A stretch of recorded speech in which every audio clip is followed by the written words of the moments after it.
Imagine standing in the middle of a landscape so dry it feels like the dust is trying to steal the moisture directly from your lungs.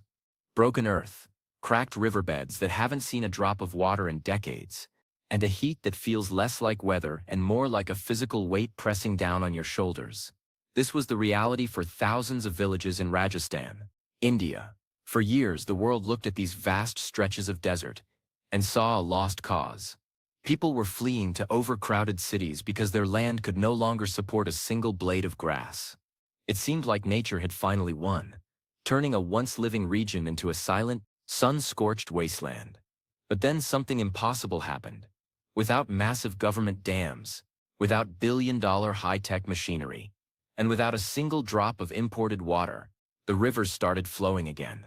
The dust turned into mud, the mud turned into grass, and the grass turned into forests. India turned a desert into a lifeline, using systems so simple they had been forgotten for centuries. Nobody saw this coming, and today, we are diving deep into how this miraculous transformation happened and why it is the most important blueprint for the future of our planet. To understand how you bring a desert back to life, for generations the people of rural India lived in harmony with the monsoon cycle. They knew that water was the most precious currency they had.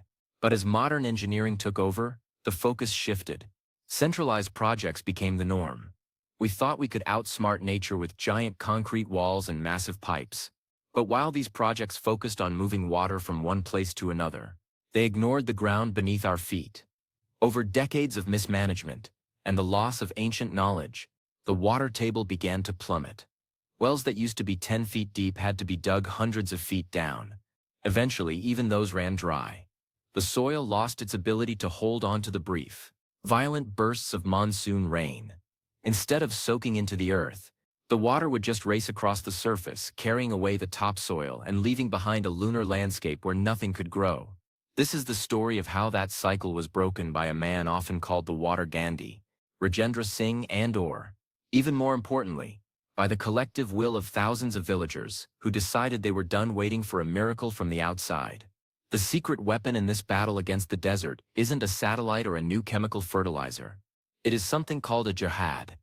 If you saw one, you might not think much of it. It looks like a simple, crescent-shaped mound of earth built across a slope. It is essentially a handmade dam made of mud and stones. But the genius of the jihad isn't in what it stops, but in what it encourages. Conventional dams are designed to trap water on the surface so we can use it later. Jihads are designed to slow the water down so that it has time to sink into the ground. This is a crucial distinction. When water sits on the surface in a desert, the sun eats it. Evaporation is a relentless thief. But when water sinks into the soil, it is safe. It refills the underground aquifers, the natural stone sponges that hold water for miles in every direction. By building thousands of these small, humble structures, the villagers weren't just catching rain, they were recharging the very heart of the earth. When the work first began in the village of Gopalpura in 1985, people thought Rajendra Singh was out of his mind. He was a young man with a degree in Ayurvedic medicine who had come to the village to help with health issues. But the elders told him something that changed his life. They said, "We don't need medicine. We need water. There is no health, no food, and no future." An old man took him to the outskirts of the village and showed him the remains of ancient water structures that had fallen into ruin. He told Rajendra that the answer wasn't in a textbook. It was in the dirt. So Rajendra picked up a shovel. He didn't have a team of engineers or a fleet of bulldozers. He just had the guidance of the elderly villagers and a few volunteers. They spent months digging, moving earth by hand to build the first jihad. People from neighboring villages would pass by and laugh. They couldn't believe that a pile of dirt could solve a problem that the government's multi-million-dollar pipes had failed to fix. Then, the monsoon came, leaving the village just as dry as before. But this year, the water hit the new mud wall and it stopped. It pooled in a small pond. And then over the next few weeks, something almost magical happened. The village well, which had been dry for years, suddenly had water in it. The moisture had traveled through the layers of sand and rock, filtered by the earth itself, and filled the well from below. The laughter stopped. Suddenly, everyone wanted a jihad. This was the beginning of a grassroots revolution that would eventually see over 11,000 of these structures built across the state of Rajasthan. But the transformation didn't stop with just one village. The ecology of the entire region began to shift. You see, water is a catalyst. When you have water in the ground, plants can grow even during the dry season. Trees that had been stunted for years suddenly began to thrive. These trees in turn shaded the ground, further reducing evaporation. Their roots held the soil together, preventing erosion. But the biggest surprise was yet to come. Rivers that had been nothing but dry, sandy paths for as long as anyone could remember started to flow again. Not just during the rains, but year-round. 5 major rivers in Rajasthan, including the Arvari River, which had been dry for 60 years, came back to life. Think about that for a second. By simply slowing down the rain on the hillsides using mud walls, humans were able to restart the pulse of an entire river system. This wasn't just a local success. It was a message to the world that nature is incredibly resilient if we just give it a chance to breathe. The return of the Arvari River is a story that feels like it belongs in a myth, but it is 100% real. In the beginning, there were just a few johads in the Arvari catchment area. But as more villages joined the movement, the cumulative effect became unstoppable. By 1990, the river started flowing for a few months after the monsoon. By 1995, it was flowing perennially. The birds came back. The fish came back. The leopards and other wildlife started returning to the greening hills. But as the river returned, so did a new kind of problem. The government, seeing a flowing river where there used to be a desert, decided it owned the water.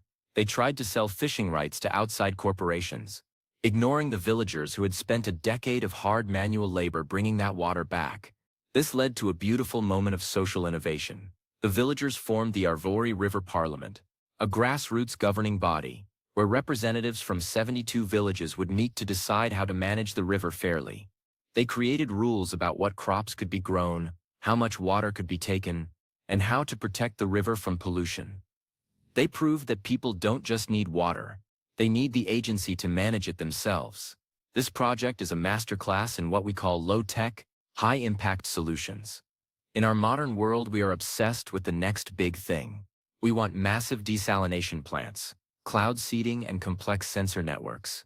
And while those things have their place, the story of Rajasthan reminds us that sometimes the most sophisticated solution is the one that has been tested for 5,000 years. The ancient people of India knew exactly how to live in a desert. They knew that every drop of rain was a blessing that had to be tucked away into the earth like a gold coin into a vault. By reviving this lost knowledge, the villagers were able to achieve something that no amount of money could buy. They created a self-sustaining ecosystem that actually grows stronger over time. Unlike a concrete dam that eventually fills with silt and loses its effectiveness, a johad becomes part of the landscape. It encourages the growth of vegetation that further stabilizes the system. It is a living piece of infrastructure. One of the most moving parts of this journey is seeing the social impact.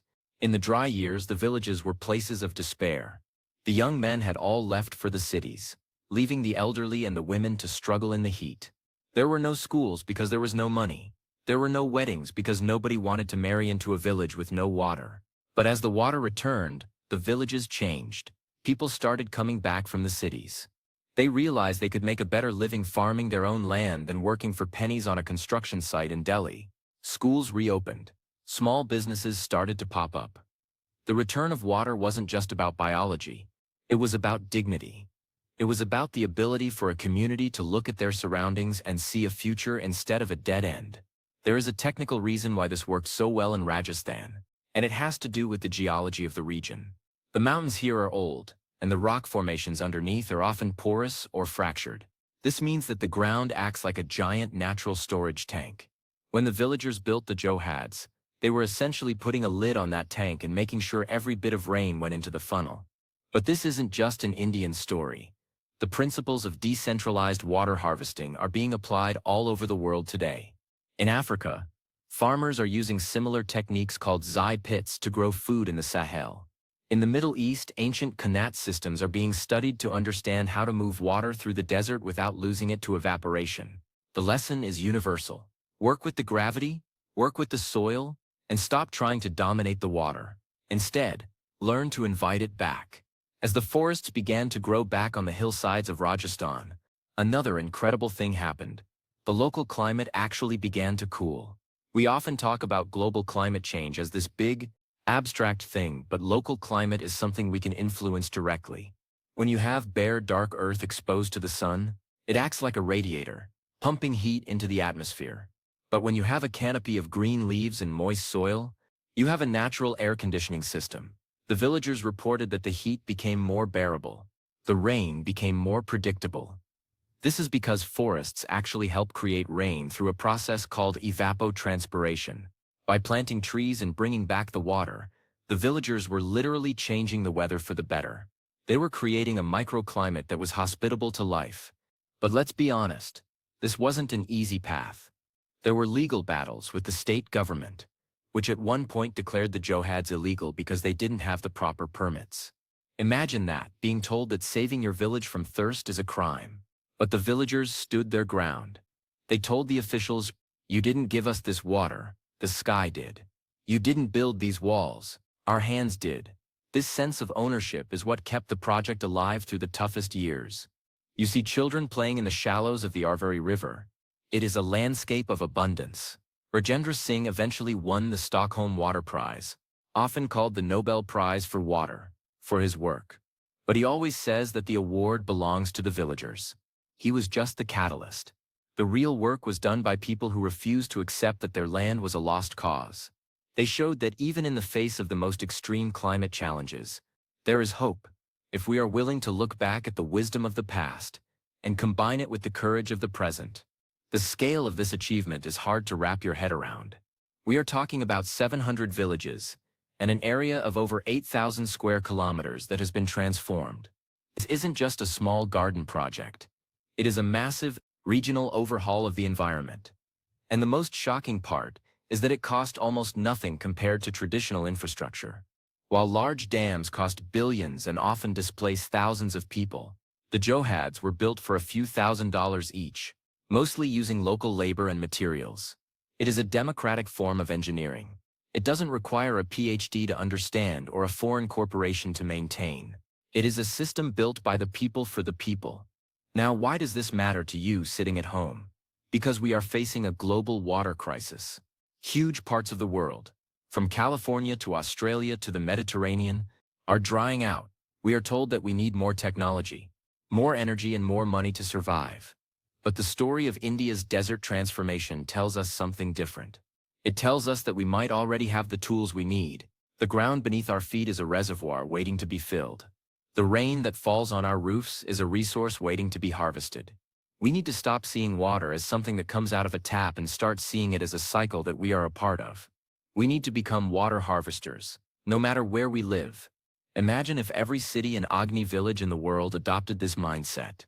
Imagine if we replaced our concrete drains with permeable surfaces that let the rain sink into the earth. Imagine if we built small-scale water structures in every park and every backyard. We could bring back the springs and the streams that our grandparents remember. This isn't just a dream. The people of Rajasthan have proven it can be done in the harshest conditions on Earth. If they can do it in a desert where the temperature hits 50 degrees Celsius, we can do it anywhere. The miracle of Rajasthan is also a lesson in patience. You don't bring a river back in a week. It took 5 years of hard work before the first river started to flow. There were years of little rain where it felt like nothing was happening. But underground, the water was moving. It was filling the cracks and the crevices, slowly building up the pressure until it finally burst back onto the surface. We live in a world of instant gratification, but nature works on a different clock. To heal the planet, we need the patience of the desert. We need to be willing to plant the seeds and dig the trenches today, knowing that the real reward might not come for a decade. There is also a profound spiritual lesson here. In the local culture of Rajasthan, water is seen as a living entity. It isn't just H2O, it is life itself. When the villagers build a johad, they often hold a ceremony to bless the structure. This respect for water is part of why they managed it so well. When you see something as sacred, you don't waste it. You don't pollute it, you protect it like you would protect your own family. This shift in perspective, from seeing nature as a resource to be exploited to seeing it as a partner to be respected, is perhaps the biggest change that happened in those villages. And it might be the biggest change we all need to make. Nobody saw this coming. Because we have been conditioned to believe that big problems require big, expensive solutions. We have been taught to look to the experts and the politicians instead of looking at our own hands and our own soil. But the simple water systems of India have shattered that myth. They have shown that a few thousand shovels and a bit of ancient wisdom can do more than all the world's concrete. The desert didn't just become a lifeline. It became a classroom for the entire human race. It taught us that we are not helpless in the face of environmental decay. We have the power to fix what we have broken. As we look toward the future, the project in Rajasthan continues to grow and evolve. New generations are learning the old ways, combining them with modern mapping and data to make the water harvesting even more efficient. But the core remains the same. Catch the rain where it falls. Slow it down. Let it sink. This simple mantra has the power to green the earth. It is a message of radical hope in a time of climate anxiety. It says that the story of our planet doesn't have to be one of constant loss. We can have a story of return. We can bring back the green, we can bring back the water, and we can bring back the life. So the next time you see a dry patch of earth or a storm drain overflowing with wasted rain, remember Rajasthan. Remember the villagers who looked at a sun-cracked desert and saw a flowing river. Remember that the simplest solution is often the most powerful. We have the blueprint. We have the proof. All we need now is the shovel and the will to start digging. This isn't just about India. It's about the future of our shared home. The water is waiting to come back. We just have to invite it in. The story of the water revolution in India is far from over. Today, more and more regions are starting to adopt these decentralized methods. National programs in India are now incorporating the lessons of the Johads into their water security plans. Internationally, organizations are studying the Arvari River Parliament as a model for how to resolve water conflicts without violence or corporate takeovers. The ripple effect of those first few shovels of dirt in 1985 is now being felt across the globe. It just goes to show that you should never underestimate the power of a small group of committed people to change the world. In fact, as the saying goes, it's the only thing that ever has. Walking through the rejuvenated forests of the Aravalli Hills today, you hear a sound that was absent for half a century. The sound of water gurgling over stones and the call of hundreds of different bird species. It is a symphony of success, but it is a fragile one. These systems require constant care and a community that remains vigilant. The work of water harvesting is never truly finished. It is a lifestyle, a commitment to the land that must be passed down from parent to child. The villagers of Rajasthan have accepted this responsibility, and in return, the land has given them everything they need to thrive. They turned a desert into a lifeline, and in the process, they found their own way home. It's amazing how nature responds when we stop fighting it. For so long, we've tried to conquer the desert, to push it back with machines and chemicals. But the real breakthrough came when we decided to listen to the desert instead. We listened to where the water wanted to go, we listened to what the soil needed to stay healthy, and we listened to the ancient stories that told us how to live in balance. The result wasn't just a more productive farm or a full well. It was a sense of peace that comes from knowing you are part of a system that works. The people of Rajasthan didn't just save their water, they saved their souls. As we conclude this amazing journey, take a moment to think about your own relationship with nature. Are you catching the rain, or are you letting it run away? Are you building a lifeline, or are you just consuming the resources that are left? The desert of Rajasthan was turned into a garden by people who had nothing but their hands and their hope. If they could do that, imagine what we could do with all the resources we have today. The future isn't a desert, it's a river waiting to be reborn, and it starts with a single simple step. Nobody saw this coming, but now that we know it's possible, there's no excuse for the rest of the world not to follow. Let's make every desert bloom. Let's make every river flow. And let's do it by working with the beautiful, simple systems of the earth. I want you to think about that river that came back after 60 years of silence. 60 years. That's almost a whole human lifetime. The earth has a long memory, and it knows how to heal itself if we just remove the obstacles we've put in its way. The Arvari River is more than just water. It's a testament to the fact that it's never too late. No matter how degraded the land, no matter how dry the climate, the potential for life is always there, sleeping beneath the surface. Our job is simply to wake it up. The villagers of Rajasthan woke up their land, and in doing so, they woke up the world to a new possibility. The desert is not the end of the story. It's just the beginning of a magnificent transformation that we can all be a part of. Let's get to work.